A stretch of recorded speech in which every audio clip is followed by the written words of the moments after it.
큰 빛으로 오신 예수, 오늘 강림절 맞이해서 우리 설교를 드리겠습니다.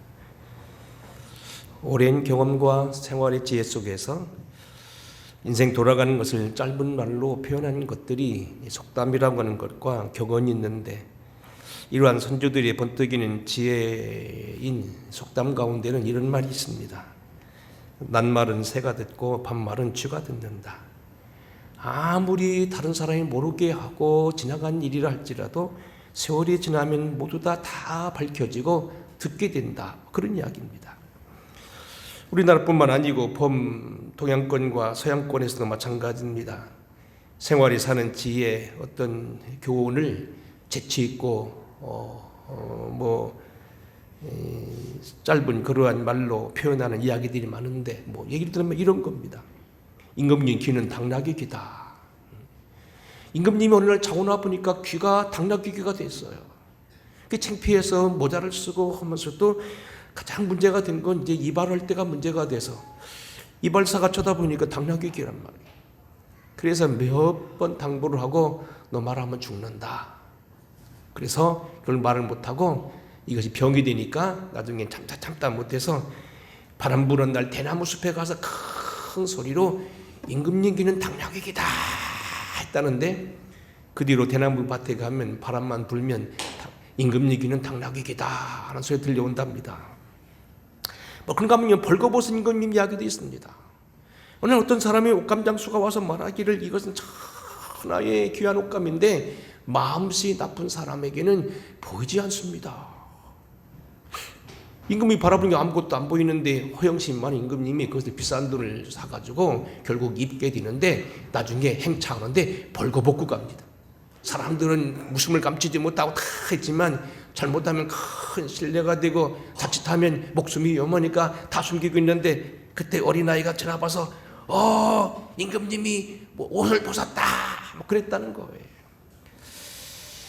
오늘 우리가 아무리 감추려 해도 세상에 많은 것들은 드러난다. 너무 오래됐습니다만 이런 얘기입니다.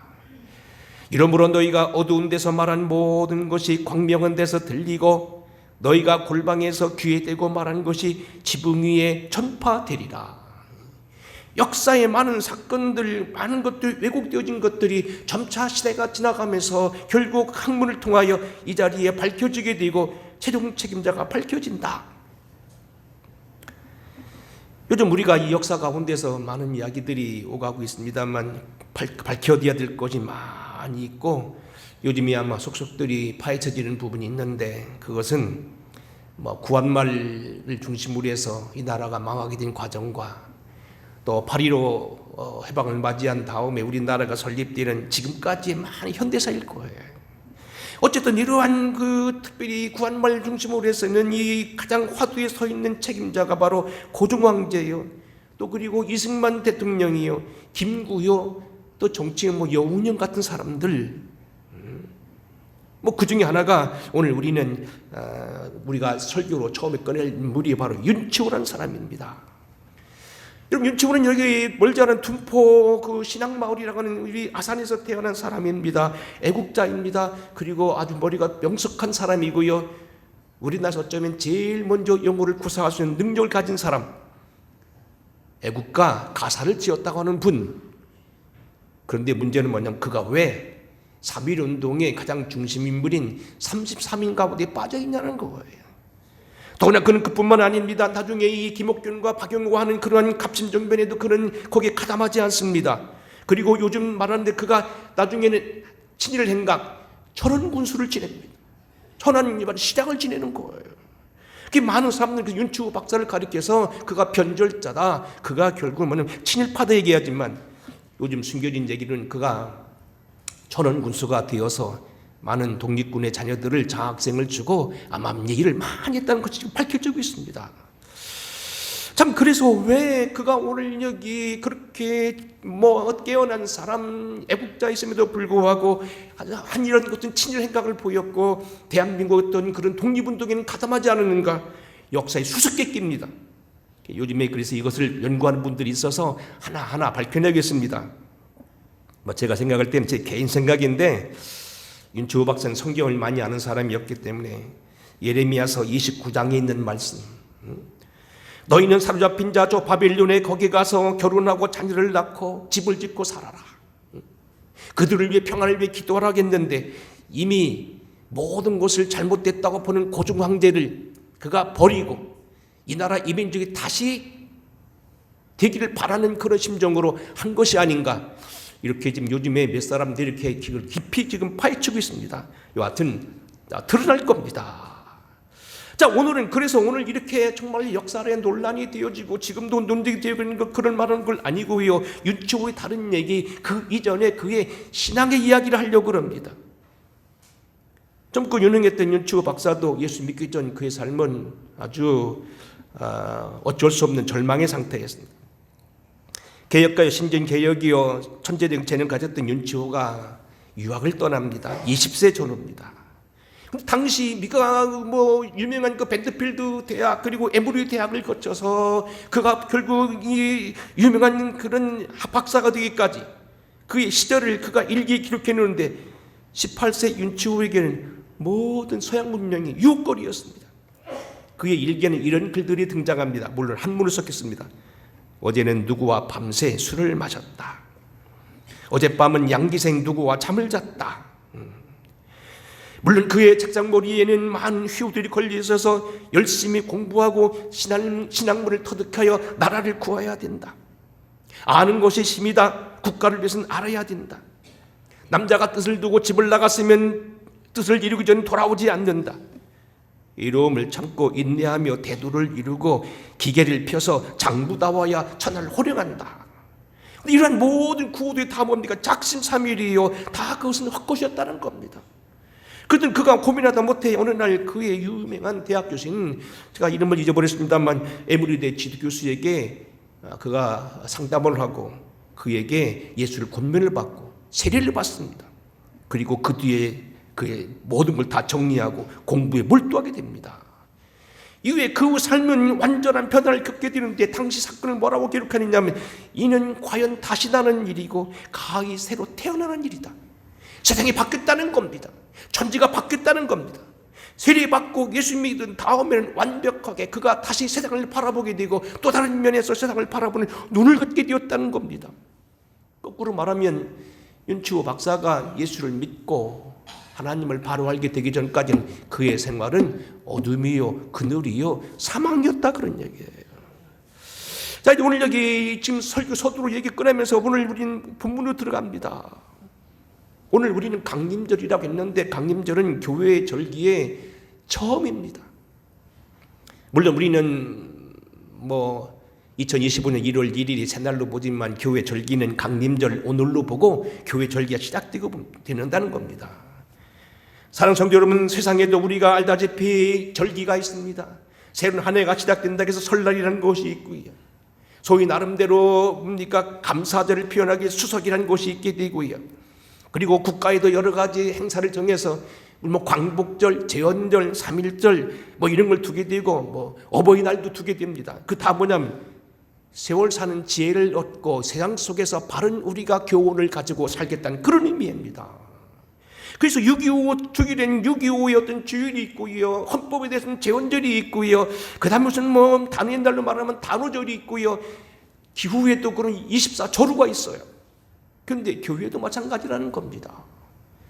교회 신앙은 다 똑같은 것이 아니고 교회는 예수님의 생애에 따라서 여러 면이 있는데 교파마다 사람마다 시대마다 그 다른데 편중될 수 있어서 교회는 절기를 정해서 우리에게 우리 신앙을 골고루 갖도록 매년 한 번씩 되돌아가면서 점검한다는 거예요. 주님 다시 오심을 고대하는 오늘과 같은 강림절 시작이라고 했지요. 강림절 절정으로 이 땅에 성탄하신 주님을 찬양하고 예비하는 성탄절이 있고요. 성탄하신 주님과 함께 이 땅에서 그분과 함께 동행하며 살기를 원하는 그 뜻을 기리는 주연절이 있고요. 그 다음에 주님이 우리를 위해 십자가 지시고 고난받으셨던 걸 기억하면서 그분과 함께 고난도 각오해야 된다는 각오를 하는 것이 사순절과 고난절이 있고요. 사망 권세를 이긴 부활에 대한 부활절이 있고요. 더 나아가서 뭡니까? 우리와 일생을 동행하며 우리의 대소사 모든 함께 하기를 원하는 성령 강림절이 있다는 거예요. 물론 뭐 교회는 뭐 그 뒤에도 무슨 뭡니까 감사신앙을 확보하기 위해서 감사절이 있고요, 가정의 달 행사를 놓고서 가정의 달 행사를 하게 되고요, 뭐 더 나아가서 뭐 종교개혁주일, 평신도주일, 환경주일, 남북평화 기도주일, 교역자 복원주일, 은급주일, 신학교주일, 뭐 군복들을 위한 절기도 있어요. 우리 아마 이한준 목사님이 아마 오늘 이따가 다시 인사할 텐데 아마 군복이 되게 되면 뭐 군복에 대한 그 기도하는 절기도 있습니다.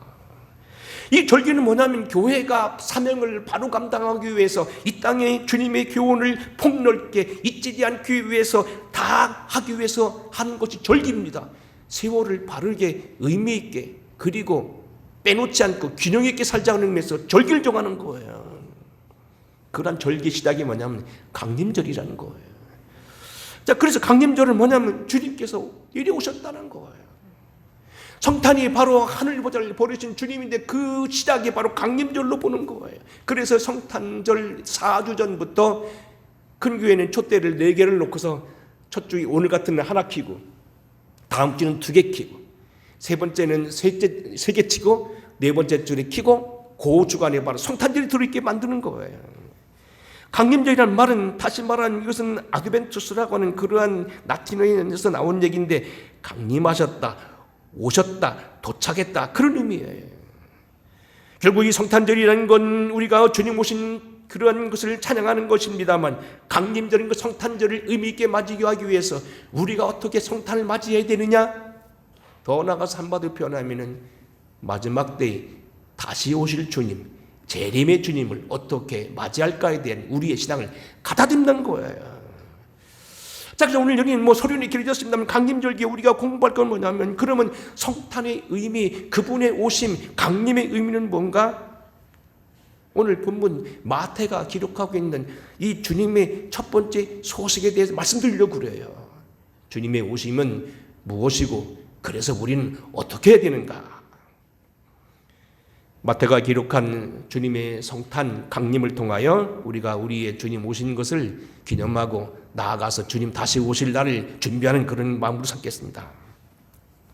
첫째는 마태가 기록한 거 뭐냐면 주님이요 큰 빛이 오셨다는 거예요. 자, 오늘 여기 13절 이렇게 말합니다. 나사렛을 떠나 스불룬과 납달리 지경 해변에 있는 가버나움에 가서 사시니 이는 선지자 이사야를 통하여 하신 말씀을 이루려 하심이라 일렀으되 15절 16절 같이 읽겠습니다. 15절 시작. 스불룬 땅과 납달리 땅과 요단강 저편 해변길과 이방의 갈릴리요 흑암에 앉은 백성이 큰 빛을 보았고 사망의 땅과 그늘에 앉은 자에게 빛이 빛이었도다 하셨느니라. 자, 앞에 있는 분 다 생략하고요. 주님이 예루살렘을 떠나서 갈릴리에서 이리저리한 길로 세례 요한의 이후로 이리저리 피난을 다니시다가 결국 다시 뭡니까? 가버나움에 오셔서 첫 번째 하신 일이 뭐냐면 오늘 17절에 보면 회개하라는 말씀인데 일단 이건 뭐냐? 마태는 이렇게 기록합니다. 스불룬 땅과 납달리 땅과 이방 땅과도 같은 갈릴리에 빛이 임한 것이다. 그래서 어둠에 있던 자들, 흑암에 있는 자들, 그들이 빛을 보았고 그늘에 있는 자들에게 큰 빛을 보았고 그들이 새로운 뭡니까? 생명을 얻게 되었다는 거예요. 특별히 여기 스불룬 땅과 납달리 땅은요 12지파 중에서 가장 변방에 있는 땅이에요. 자, 여러분 우리는 항상 어느 나라고 마찬가지입니다만 수도가 있는 나라가 가장 잘 살게 되고 멀리 있는 땅은 멸시를 받게 됩니다. 역사 가운데 홍경래 난이 왜 일어났냐면요 홍경래가 평안북도 사람 왜 그냥 변방에 있는 사람들이 하대받았고 그래서 결국 그들이 그 불만을 모아가지고 별난을 일으켰어요. 우리가 보면 우리나라 시대에도 뭐 고려 시대에 뭐 조선 시대에 뭐 이자겸의 난이니 무슨 난이 다 그 사람들이 뭡니까? 주로 변방에 있는 사람들이 자기들이 소외가 되니까 그것을요 이기려고요 나중에는 뭡니까? 반기를 들고 반역을 한 거예요. 결국 스불룬과 납달리 땅은 무슨 땅이냐? 반역의 땅, 가난한 땅, 변방에 있는 땅, 문명 혜택을 받지 못하는 땅. 다시 말하면 소외된 자, 멀리 권력에서 밀려난 사람들, 다시 말로 하면 남의 발에 밟히는 사람들이었다는 거예요. 근데 그들이 예수님의 오심으로 인하여서 오히려 큰 빛을 찾았고요 놀랍게 역사했다는 거예요. 자, 마침 연고는 얘기하겠습니다만 이 갈릴리 나사렛 땅이 변방 땅이요, 수불론 납달리 땅으로 피언디고 가장 약한 땅이라고 하지만요, 사실 아랍 사람이면서도 이스라엘에서 가장 복받은 동네가 어디냐면 나사렛이에요. 나사렛 사람 잘 삽니다. 특이하게요, 예루살렘에 사는 사람들, 이 이스라엘 사람들 중에서도요, 아랍 사람들 거칠고, 그런데 나사렛 사람들 아주 착해요. 그리고 그 사람 예수 잘 믿어요. 복 받았어요. 가장 부자들이 아랍 사람들이 나자렛이에요. 이상하지요? 인도는 변방의 동네, 밟히는 동네, 가장 소외된 지파, 그리고 가장 가난했던 동네인데 지금은 그렇지 않다는 겁니다. 바로 그걸 말하는 거예요. 예수가 임하게 되고 예수를 믿게 되니까 저들이 생활이 바뀌게 되고 오히려 양반 취급을 받게 되었고 양반 대접을 받게 됐고, 그리고 복받은 사람은 저들이 뭡니까? 살게 한 축복을 받았다는 거예요. 예를 들어보겠습니다.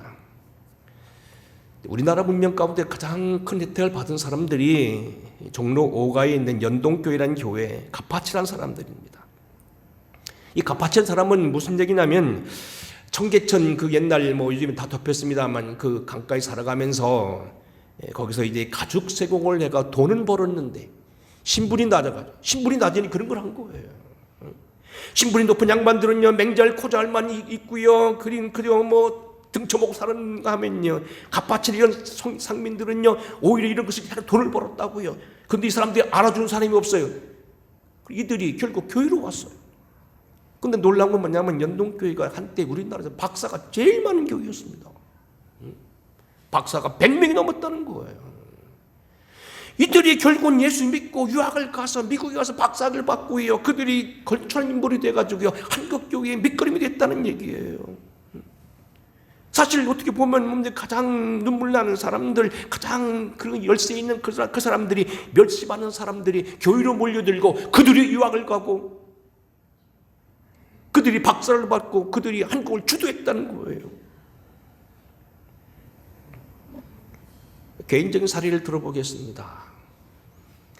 여러분, 제가 한두 번 말씀했고 여러분이 다른 데가 들으면 여러 번 들으셨을 텐데 한번 우리가 다시 한번 의미해 보겠습니다. 전라북도 김제에 가면 금산교회 여러분 아시죠? 언젠가 8.15 때 우리 권사님들 몇 분, 그때 장로님 몇 분들하고 같이 한번 들렸던 것도 나오는데, 기억자 교회 있죠. 거기 담임 목사 중에 한 분이 이제 이자익이라는 목사님이 계셨고, 거기 조덕삼 장로라는 장로님이 계셨어요. 이거 여러분 잘 들었을 거예요. 이자익은 경상도 마산 출신으로서 16살에 부모가 다 돌아가셔서 밥 먹기를 한 것보다도 밥 굶기를 밥 먹기 하니까 살아야 되겠다고 싶어 누구 말이니까 전라도 가면 쌀은 많다고 들이 넓다고 해서 물어 와가지고 하동을 거쳐 이리저리 오다가 도착한 곳이 김제였고, 그래서 이 사람이 조덕삼 장로님이, 결국 그 사람 장로가 아니었는데 이 조덕삼 집에 가서 이제 모সম살이를 한 10년 했어요. 똑똑했던가 봐요. 조덕삼 장로는 당시 김제 일대의 갑부였다는 겁니다. 결국은 그가 뭡니까? 몇 년도가 남았는데, 여기 보니 26살이었던 1917년 무렵에 이 두 사람이 선교사, 무슨 선교사인데 그분 선교사의 전도를 받고 예수를 믿게 됐어요. 둘이 같이 예수를 믿고 같이 세례를 받았어요. 근데 문제는요, 2년 뒤에 장로를 뽑는데, 선거를 했는데 두 사람이 후보였는데 누가 됐냐면, 모성 출신 이자익은 당선이 됐는데 하나만 뽑으니까 결국은 이 조덕삼 장로가 떨어졌어요. 당시 영수. 난리가 생기는 거죠. 10년 동안 모습을 드리겠던 사람은 장로가 되고, 조덕삼은 갑부 출신인데 다 동네 사람들 자기네 땅을 져먹는 사람들인데 참 떨어졌으니 우리 같으면 난리 날 수 있는 일이에요. 그런데 조덕삼 장로가 이렇게 말했다는 겁니다. 우리 금산교회는 참으로 훌륭한 일을 해냈습니다. 저희 집에서 일하고 있는 마지막 영수는 저보다, 이자익 영수는 저보다 신앙의 열매가 대단합니다. 참으로 감사합니다. 나는 하나님의 뜻을 겸허히 받아들여 이자익 장로를 잘 받들고 더욱 교회를 잘 섬기겠습니다. 그리고 물론 2년 뒤에 장로가 되고요. 어떻게 했냐, 이 사람을요 평생을 돌봐줘요. 생활자금을 대주고요. 신학교를 보내요. 신학교를 보내고 나중에 이 사람 뭡니까? 담임 목사로 모셔와요. 세상에 그런 일이 있어요. 근데 나중에 이 사람이 어떻게 되냐 뭡니까? 그 노회장을 지내고요. 나중에 이 사람이 죽은 이후에도요, 그 이자익 목사 무슨 뭐 기념이라고 해가지고 일생 동안 그 사람 기억할 수 있는 그러한 장학회피도 만들어줘요. 세상에 이런 일이 있을 수 있어요. 그들 이자익 목사님은 노회장을 지내고 신학교 교장도 지내고 훌륭한 목사가 되고 아마 자녀들이 지금 어디 프랑스에 살고 있다는 얘기를 제가 들었는데 그렇고 있고요. 그 조덕상 장로는 어떻게 됐느냐? 그분이 그 아들이 누구냐면 조세영 장로, 민주당의 과거 청문위스타로서 주일 대사를 지내셨죠. 김대중 정권 시절에. 복받은 가정들이라는 거예요. 정말로 이거 뭡니까? 마부나 아니면 머슴살이했던 그런 이 장로가 되고 목사가 되고 총회장이 되고 하는 이러한 놀라운 축복들이 있었다. 응? 영적으로는 조덕상 장로는 뭡니까? 사람이 맨날 뭐 거부들 잡고 돈을 모으는 사람이 이 사람이 영적으로 천사가 됐다. 큰 빛을 임했다는 겁니다. 뭐 그런가 하면 여러분, 제가 전도 책자로도 만드는 이 과거 역사적 인물이었던 테오도로 그 황제의 부인에 대해서 이야기합니다. 여제라고 말하는데, 이 테오도라는 주후 500년에 가난한 나라였던 시리아에서 태어납니다. 그리고 그의 아버지는 콘스탄티노플에서 서커스단 곰 조련사였어요. 어머니는 서커스단에 노래하고 춤추는 무희였습니다. 그래서 테오도라 역시 그의 어머니를 따라서 연극을 해가면서 벙어리 연극을 해가면서 익살스러운 사람을 웃기고, 근데 아주 얼굴이 예뻤대요. 결국은 어떻게 합니까? 이 남자 저 남자 거치다가 결국 로마 관리의 첩으로 팔려갑니다. 멀리 이집트까지 갑니다. 알렉산드리아까지 갑니다. 거기서 버림을 받습니다. 결국 끼니를 잃고 죽게 되었던 이가 결국 기어서 결국 어느 집을 두드리는데 그 집이 마침 알렉산드리아 교인의 티모시라고 하는, 우리 성경으로만 디모데라고 하는 한 어떤 교파의 어떤 그 지도자였어요. 그를 케어해주고 그에게 결국 기회를 주고 예수 믿게 하고 그를 다시 돌려보냅니다. 그 뒤로 테오도라는 완전 새 사람이 되고 직물 짜는 여자가 되어서 열심히 일을 하게 되고 생활에 진력하게 됩니다.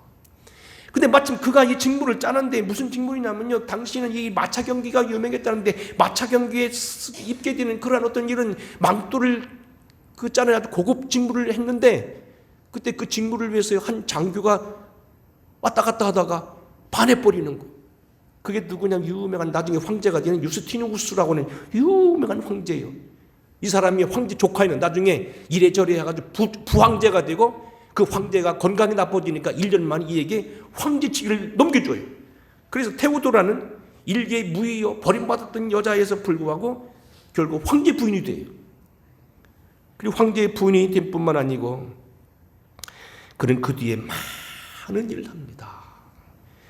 거리의 율랑 여인들을 위해서 많은 법을 만들어내고 수없는 구제를 많이 하고, 그리고 유명한 성 소피아 사원을 비롯해서 솔로몬 성전, 많은 성전을 지어주고 아주 일을 많이 하는 그런 황제 부인이 돼요. 더구나 이 유스티누스는 이제 법대 출신이라겠지요. 유스티니아 법전이라고 세계 최고의 민법, 로마법을 집대성한 최고의 법을 편성하고 가장 영토를 넓게 가진 로마 황제의 그 남편이, 그게 그렇게 되기까지 그의 아내의 역할이 컸다는 거예요. 결국 일개 무위에서 황제의 부인이 되기까지 그것도 베푸는 용기를 가지고 솔로몬 성전을 짓고 소피아 성전을 짓는 만큼 그가 완벽하게 다른 그런 새로운 사람을 받겠다는 거예요. 그의 생애는 어두움에서 완전히 빛 가운데 나타나는 사람이었다는 거예요. 기독교는 그런 사람들이 수턱에 많다는 거지요. 빌리그램 일을 가리켜서 예수를 믿으면 말매는 장수가 변한다는 것으로 말했다는 얘기를 수없이 했습니다. 그가 옛날엔 타고 다니는 말이 늘 술집에 있었고 극장에 있었고 기생의 집에 있었는데 어느덧 그의 말이 도서관에 가 있고 양로원에 가 있고 그의 말이 때로 학교에 가 있고 어려운 이웃들을 돕는 데에 가 있었다는 거죠. 예수를 믿게 되면 생활이 달라진다는 거예요. 주먹을 쥐고 살았던 그런 논팽이였던 김육도 목사가 한국 최고의 목사가 되고, 윤초호가 아까 말한 젊은 방탕을 버리고 공부를 해서 개국공신이 되게 되고, 이승만 대통령이 이따 시간 있으면 공부하겠습니다만 죽음에 맴돌다가 사형수가 되었던 사람이 한국 최고의 건국 대통령이 되고, 그 위에도 보면 뭡니까? 기생의 아들로 태어났던 가가와 도요코가 일본의 최고의 성자가 되어 세계적인 성자가 되고, 일자무식이었던 무학력의 사람이 피터 마샬이 미국 상원 담당 초대 목사가 되고, 심장병으로 죽어가던 사람 케니스 해긴이 뭡니까? 10,000명 이상의 교회를 세우는 그런 교회에 수없는 병자와 죽을 사람을 살려내게 되고요.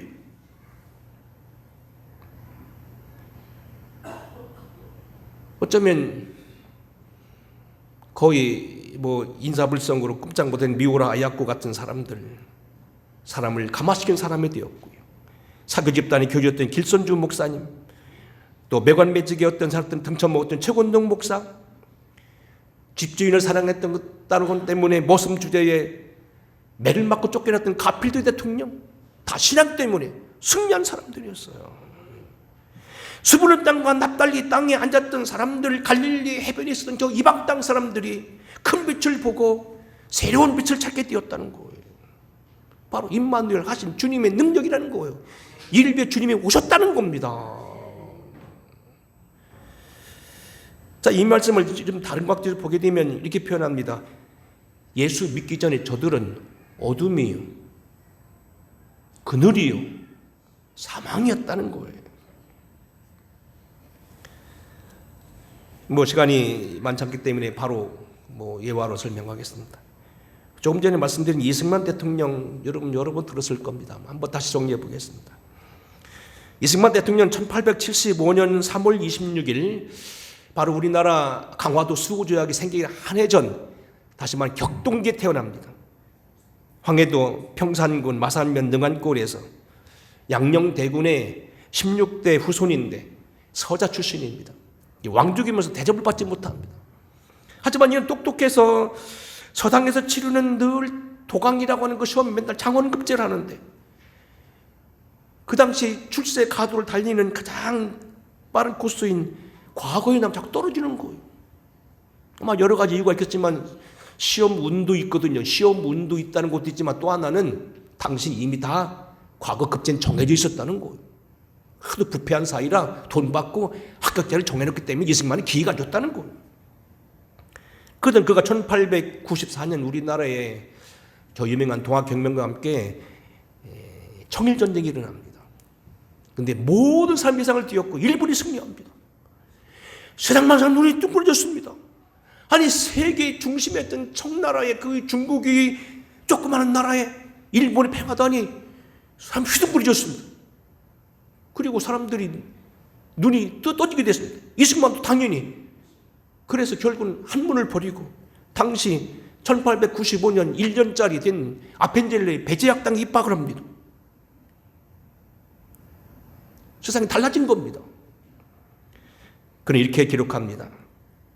나는 배제학당 시절 예배에 이따금 참석하게 되었고, 그리스도는 구원 이상의 무엇을 포함하겠다고 생각하게 되었다. 그리스도는 동포애와 봉사의 복음을 나에게 베풀어 주었다. 나는 이 애국 종교가의 가르침에 마음을 두었고, 그리스도는 공자와 동일한 위치에 있을지도 모른다고 가슴 깊이 생각하였다. 그러나 그 이상의 것은 생각할 수는 없었다. 그런 신학문 속에서 나름대로 듣고서 예수라는 분은 좋은 분이고, 요즘 말하면 교회 나가면 발피름 늘고, 교회 나가면 연극하면서 애들이 크고 학원보다 낫다, 그런 정도의 그런 식으로 무언가 있는 걸로 알았다는 거예요. 하지만 예수가 구원인지는 몰랐다는 거예요. 그리고 1899년 그가 무슨 민주정치나 이런 걸 왕정 폐지에 가담했다가 결국 사형수가 돼. 7년간 옥구 생활을 합니다.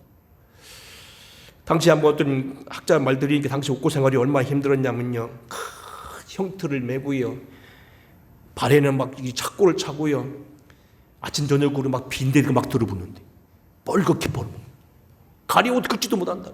목이 있어도 그쪽도 못한다. 주먹 하나씩 먹고 갑니다. 7년을 지났는데 7년 동안요, 사형수요. 언제 죽을지 몰라요. 암흑에 몇 번 나오라면 죽는 거예요. 그러던 그가 어느 날 그 다급한 상황 속에서요, 하나님을 생각합니다. 당시 기록을 보겠습니다. 우남 이승만 대통령이 자신의 투옥 경위서라고 하는 책에서 자기가 어떻게 예수를 믿게 됐다는 것을 쓴 책인데 한번 읽어보겠습니다. 나는 감방에서 혼자 있는 시간이면 성경을 읽었다. 그런데 선교학교 때는 다닐 때는 그 책이 나에게 아무런 의미가 없었는데 이제 그것이 나에게 큰 깊은 관심거리가 되었다. 어느 날 나는 선교학교에서 어느 선교사가 설교했던 하나님께 기도하면 하나님께서 기도에 응답해 주신다는 말씀이 생각났다. 그래서 나는 평생 처음으로 감방에서 이렇게 기도했다. 오 하나님, 나의 영혼을 구해 주십시오. 오 하나님, 우리 나라를 구해 주십시오. 오 God, save my soul and save my country. 내 영혼, 나의 영혼을 구해 주십시오. 그랬더니 금방 감방의 빛으로 채워지는 것 같았고 나의 마음에 기쁨이 넘치고 평안을 누리면서 나는 완전한 변한 사람이 되었다. 동시에 그때까지 내가 선교사들과 그들의 종교에 대해 가지고 있었던 증오감 그리고 그에 대한 불신감이 사라졌다. 나는 그들이 우리에게 자기들 스스로 값지게 여기는 것을 주기 위해 왔다는 것을 비로소 알았다.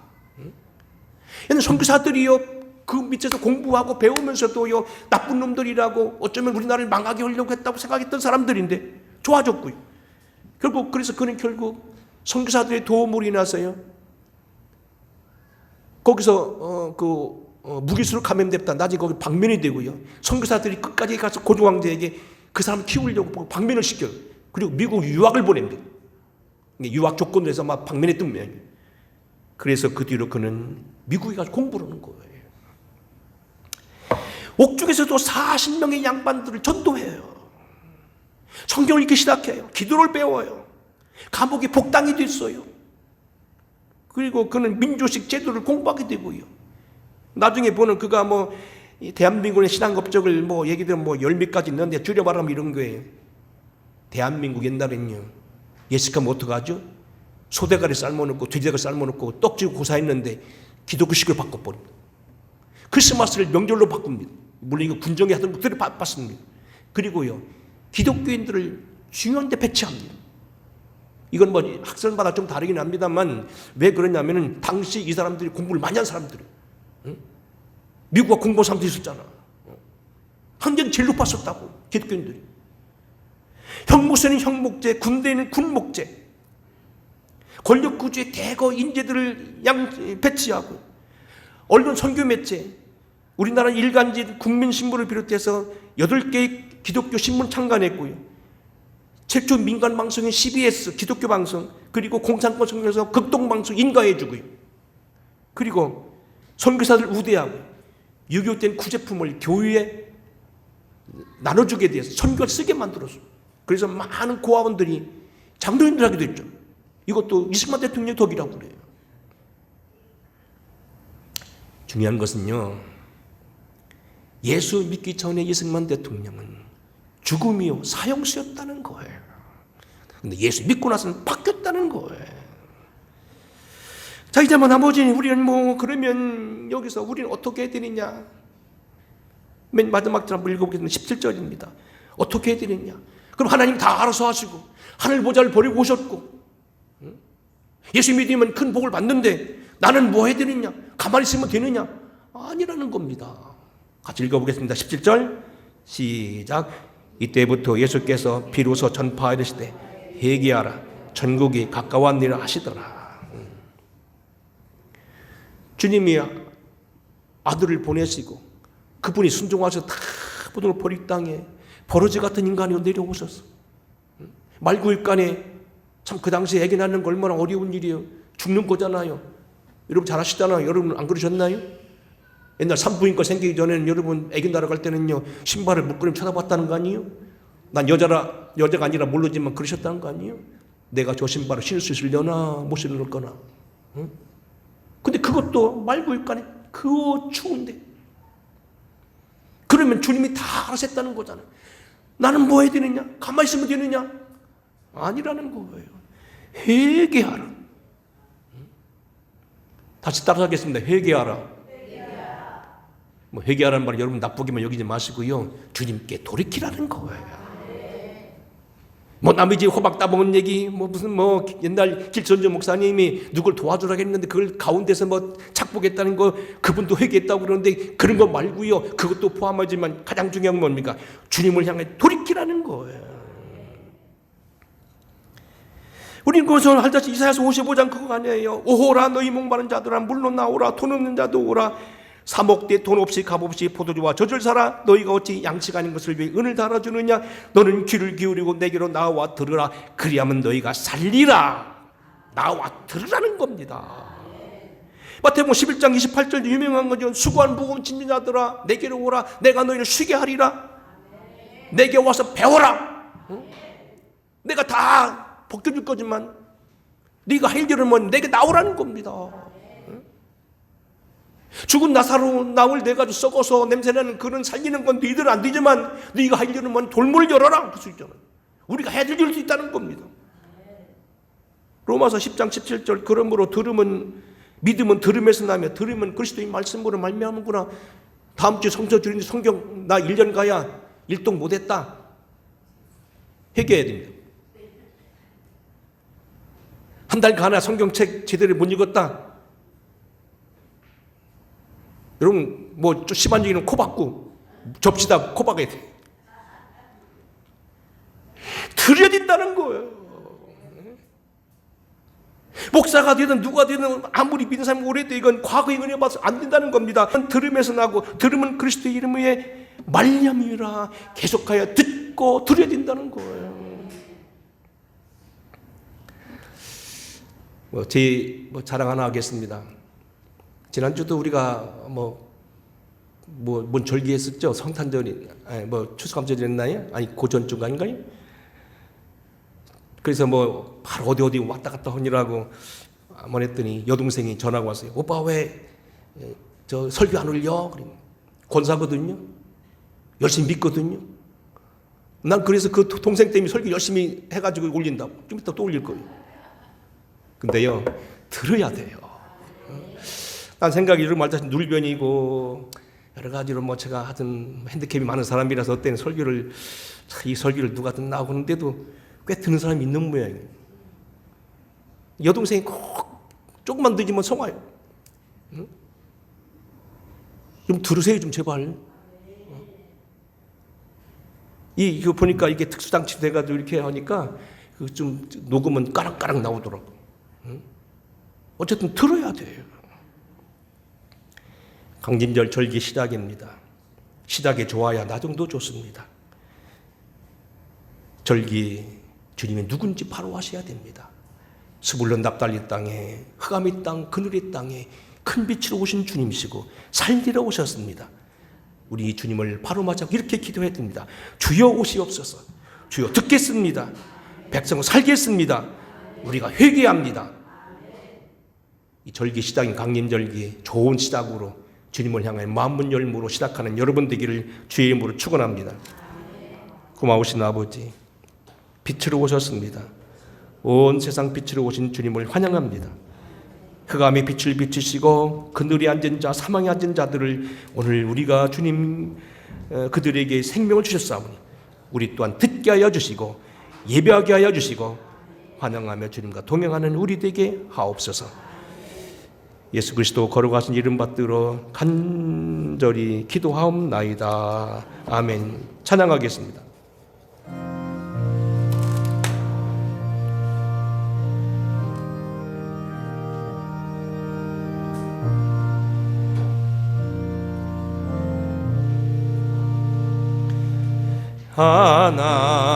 하나님은 내 아들을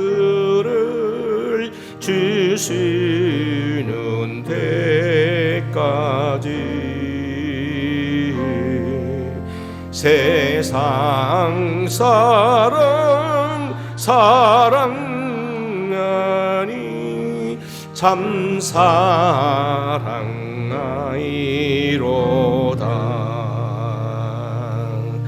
하나님은 사랑이라 죄악에 빠졌던 우리까지 사랑하니 참 사랑 아닌가. 하나님을 배반하고 멀리 떠난 우리 원수같이 대적하니 참하여 주네.